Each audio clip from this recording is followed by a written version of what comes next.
Oh my god, emergency. I don't know where the parents are, but they don't appear to be in the house, and so we must record this video. Watch, I'm gonna hear like their footsteps as I'm screaming about books. Hello internet friends, welcome back to another video. So, I'm coming to you with some classic booktube bullshit. I shouldn't curse this early, should I? I'm coming to you with some classic booktube content. We are going to be giving you my top 10 favorite books from this last year. I know, we scripted today. Sort of. We prepared the list in advance, so we're not going off the dome. But what am I gonna say? I don't know, let's find out. A couple of disclaimers. I guess like, we all know that we're all biased reviewers on the internet. You know, like, I'm not an authoritarian on the quality of books. And I also want to emphasize that like in making this list, these are not like the top 10 best books I've read this year. When I talk about like books I like, books that I would consider favorites, my main thought is like readability. How much did I enjoy the experience of reading it? There will be a lot of books that I read this year that impacted me, but I have no interest in rereading, likely because they were sad, you know? So just want to add that as a disclaimer. But that being said, you might see a couple tearjerkers on here. First up on the list, at number 10, we're gonna go with Stolen Focus. This is a memoir slash like just nonfiction book about all the systematic things in our society that have contributed to our waning attention span. Why we can't pay attention anymore is more than just a moral failure on our part in like our addiction to social media. It's simply just the society that we live in. I really like this memoir because I felt like it taught me a lot of new information, and there are things I reference, especially in later chapters, that I still think about. It emphasizes that it is not an individual journey. It would require change in our society. But of course, that's gonna be a real steep uphill battle because the thing we're trying to change is capitalism. Number 9 is Ferris by Gail Carson Levine. I am a Gail Carson Levine stan account now. Gail Carson Levine wrote Ella Enchanted, and she wrote a bunch of other kid books that you probably would have seen on a shelf at Barnes & Noble's. Ferris is a Snow White retelling that follows the main character, Asa, who is not conventionally attractive. That is something that the society around her has made known to her from a very early age, and all she wants in life is to fit into those societal beauty standards. And she goes on a beautiful journey of healing and self-acceptance and discovers that she was truly beautiful as is. I did not know what to expect from this book, but I absolutely loved it. It filled me with serotonin to read it. I also read the audiobook, and the audiobook is a whole experience. There's background music, there's multiple voices, there's singing. I loved everything about it. There's another video of me on this channel gushing about it and like basically spoiling part of it. I don't give a shit. If you're looking for something like fun and lighthearted to read this one. Read anything by Gail. Gail's an icon. Watch, she's gonna do something. She's gonna do something fucked up, and I'm gonna have to like take this part out of this video. Number 8 is 5 Survived by, I think it was Holly Jackson. This is almost like a bottle episode thriller novel. It follows a group of high school kids who are on their way to a high school, I don't know, like a high school spring break party in an RV, and on the way they are stopped. They are held hostage by a unseen hitman, and this hitman says, one of you has information that I want, and you know who you are, and you know what you're hiding. And it's so good, it's so suspenseful, it's like so claustrophobic. Oh, and it's so fun and so tense. That book was really addicting. I finished it in 2 days. It literally interfered with my workday. I was thinking about it like the whole afternoon, and I was just like, I can't take this anymore. I need to finish this book. You love to see when a book gets you. You know, you love to see when a book becomes your top priority for that day. Number 7 is Daughters of Istahar. It is another take on an elemental magic story. Avatar: The Last Airbender better make some room. It follows 2 women who have bending abilities. One is super hot-headed, wants to be a warrior, doesn't want to conform to society's expectations. The other is more demure, more mindful, more willing to play the societal game, but also does have like a quiet rebellious streak. It has a lot of like quiet anger that is just waiting to be unleashed. And their lives intersect in kind of like a messy interpersonal relationship, and I love it. I love the world building. I love the snippets we get about the elemental magic. I felt like the world itself and the characters really carve out its own space in the fantasy genre. I obviously can't help but think about Avatar: The Last Airbender, but I think it has its own like presence and its own star power, and I think it's really fun. Love and other conspiracy theories. This is a wild card that you guys haven't heard of at all because I just read it a few weeks ago, and I'm currently using it as part of the tripod situation, so I can't pull it out for you. I know, and it's a romance. When was the last time I've ever talked about a romance on this channel? Crazy. It's a contemporary romance. It follows like a producer for a BuzzFeed type media company. This producer, Hallie, wants desperately to have her big break to prove herself at this company, at this job, and she gets the opportunity to produce her own pilot show, which is a ghost hunting cryptid sort of show. And Hallie herself is a skeptic who doesn't believe in that shit. Fun conflicts arise when her co-star is a smoking hot believer of the unknown named Hayden. Tensions and banter abound. That book was so addictive. I finished it in 2 days. Like, I love internet culture. I can't even express to you how much, like, how addicted I am to, like, old BuzzFeed type content. Like, I am still a subscriber of the Try Guys YouTube channel. I love like hearing about like those creators talk about what their time was at BuzzFeed, the good and the bad. God, I know it was a toxic workplace, but they were also like on the ground floor of like the YouTube landscape changing. I don't know, like I'm just so fascinated by that world, and so I like seeing it represented in a fictional context. I also feel like it was probably really accurate because like I actually know the author, sort of. She's a friend of a friend, and I'm pretty sure she's worked in like the digital entertainment space. So like I feel like the details about the BuzzFeed knockoff sort of office are at least a little accurate. Like they have to be, because like she would have had easy access to get like accurate information as to what it was like to work there. I love getting peeks behind the curtains into like any sort of world. It doesn't even have to be something I'm interested in. I like reading a story where like the author clearly has interjected like personal details about the world from their own experiences. It was really good, Mallory. I'm really excited for your second book too. Am I in focus? Like I feel like I'm drifting in and out of focus. It's driving me nuts. So yeah, I would highly recommend it. I think it was a really fun time. Also, another thing that I really liked about it is, so I don't read a lot of romance. I hear that one of the things that people don't really like in romance is when there's like a really easy miscommunication that causes like tension in the third act or whatever. And that's like the third act problem in the story. Mallory's book doesn't do that. I felt personally that like I was watching like two really healthy people fall in love, and that was really nice to see. I feel like the parents are coming home soon. I can feel it in the ether. But yeah, so I really liked it. I would totally recommend it. Number 5 is Wild by Cheryl Strayed. This book I actually read in 2020. Oh shit, I did read a bunch of these in 2023.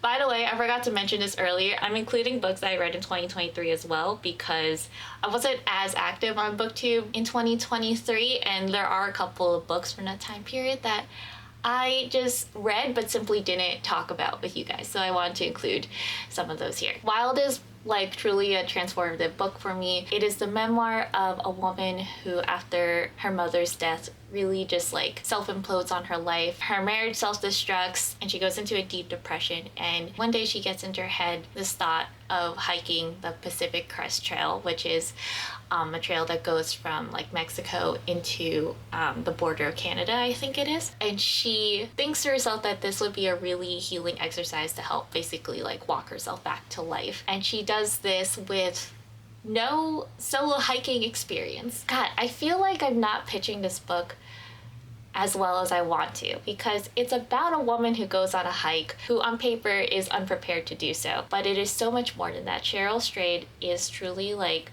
a voice of this generation. She pulls such incredible insights and reflections from every part of her life, the good, the bad, the terrible, and somehow makes meaning out of it. She has ripped the most involuntary tears from my body over the course of me reading this book, and I totally would read it again. I read this when I first started solo traveling. For me, like someone who was also embarking on a journey that I felt unprepared for. It was really comforting for me to read about Cheryl. I was pleasantly surprised to find that in Cheryl's book, there were a lot of strangers who were so willing to help her. They wanted her to succeed. And I also found that, you know, strangers would also be rooting for me in a weird way. Like, people are always willing to practice my Spanish with me. People are always giving me advice to make sure I stayed safe. The fact that I had people like who wanted me to be okay was really like comforting. Yeah, and I love this book. Another book by Cheryl Strayed is Tiny Beautiful Things, which are excerpts from the advice column that she wrote for called Dear Sugar. You can just see like Cheryl's wealth of knowledge from her life experience on full display in Tiny Beautiful Things, because she will get letters that seem truly impossible. Like, I have no idea how someone would answer those letters. And she comes to those conclusions and those answers by referencing like the really like hard things that she had to go through in her childhood and in her life. And so you realize that she is truly like the only person who could give such good advice. I don't want to say that she's stronger from her trauma, because I feel like that romanticizes it a little bit, but I do think that from the life that she has lived, she has done an incredible job of pulling meaning from that. And yeah, I love Cheryl Strayed so much. I love her. This is also a Cheryl Strayed stan account. God, I hope she doesn't do anything problematic. To get into a more fun read, we're going with The Last Word by Taylor Adams. This is just a purely addictive booktube type thriller. It is about a woman who leaves a scathing review on a poorly written horror novel and attracts the ire, I don't know if I'm saying that right, of the writer himself, and finds herself in a horror novel herself. It was so good. It was so fun. It was so addictive. I read one other book by Taylor Adams, No Exit, and I felt like I got exactly the same sort of tone and vibe from it. Like, I got really good fast pacing. I got like a really addictive narrative. This was also a book that I sent many text messages to my friend about. There is another video on this channel that documents that. Number 3, this is truly a me book, okay? This is what I mean when I say best books does not mean best written books. This just means books that Jay enjoyed the most. At number 3, we have A Ballad of Songbirds and Snakes by Suzanne Collins. The movie was coming out, what can I say? I was a Hunger Games girly when I was a youth. That is still true to this day. Hunger Games is actually having like a huge renaissance, and I love it. I feel like we love Hunger Games as a society more now in the year of our Lord 2024 than we did in 2009 when she first published the book. I was surprised by how much I liked A Ballad of Songbirds and Snakes. First of all, I did not read it when it came out in 2020 or whatever it was, because I hate prequels. This is the hottest take I will ever reveal on the internet. I hate prequels. I hate prequels specifically for properties that I'm already like passionate about, right? I care very strongly about the Hunger Games. I don't want to read a prequel about President Snow, because I know what's going to happen to the President Snow. He's going to become an old asshole and then he's going to die. Spoiler alert. I don't care about the Fantastic Beasts prequels because I feel like fate is already set, because I care so much about Harry Potter and I feel like I already know what happened in Harry Potter. Like, you can't really like change anything. I personally am not a prequels person, but September 2023, I saw a trailer for the movie and I was like, I hate to say it, that looks like a good movie. I think what I liked about this prequel was that it didn't make me feel sympathetic for Snow. I think it almost made him as a villain more rich in the Hunger Games. When you like factor in all of this backstory and this personal baggage that he has with District 12, the beef with Katniss just feels so much more personal. Also, I think that Suzanne did a really good job of showing like, this is when the Hunger Games became the Hunger Games that you see in Katniss's time. At the time that this prequel begins, the Hunger Games is not a success. There are talks of the Hunger Games literally being disbanded, and what an alternate timeline we could have been in if that had happened. And so I loved how the prequel was almost like a history book that gave me more context for the narrative of the Hunger Games in Katniss's time. But it was fun. It wasn't like a boring history book. It was super fun. It was super addictive. I really enjoyed Ballad of Songbirds and Snakes, and I also really enjoyed the movie. Fun fact, I saw it while I was living in Brazil. Number 2, we're getting to the tops. Number 2 is Tress of the Emerald Sea by Brandon Sanderson. I finished this book in a singular day. I borrowed it from the library at 5 in the morning, and I finished it probably by 4 p.m. that night. I thought it was really funny. I loved the world building. The seas are not made of water. They're made of spores that do bad things when they come into contact with water. I'm sorry, should I describe the plot to you? Okay, so basically the book is The Princess Bride, but what if Buttercup did not accept that her true love Wesley was dead and instead went out looking for him. And in the process, she had to traverse dangerous seas that were not made of water. I love the narration. I love the lore of this world. I loved learning about the new seas, which have properties more dangerous than the last. Yeah, I thought it was really cute. I thought it was really fun. And most of all, I think it's extremely accessible for people who are curious about Brandon Sanderson but are intimidated by high fantasy. And finally, my number 1 pick is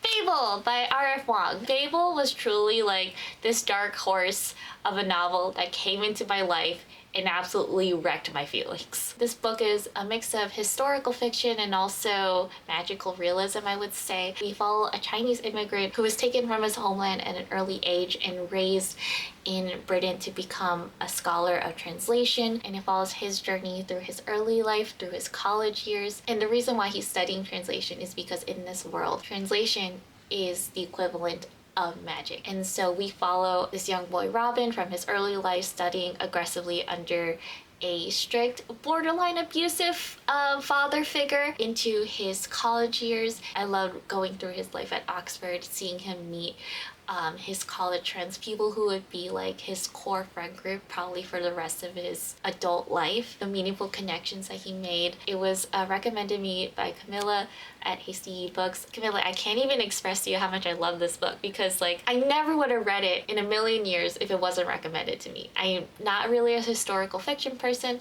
I also took a look at how long the audiobook is and I would have been like, no, I'm not gonna finish it. It was like 20 hours, but I was just so in from the beginning. I love like the themes of colonialism and forcing these like immigrant scholars to assimilate into the white European standard, while also ironically they are harvesting like the talent and minds of these people of color, obviously seeing like their value and their intellect but wanting them to only use it for their purposes. Robin's growth as a person from this really meek kid to someone who eventually ends up leading a revolution was so meaningful. Everything about that book just like touched something like emotional inside me, and I still think about it to this day. I would reread this book 100% just to absorb the prose of it. I think that by listening to it again, it would make me a better writer.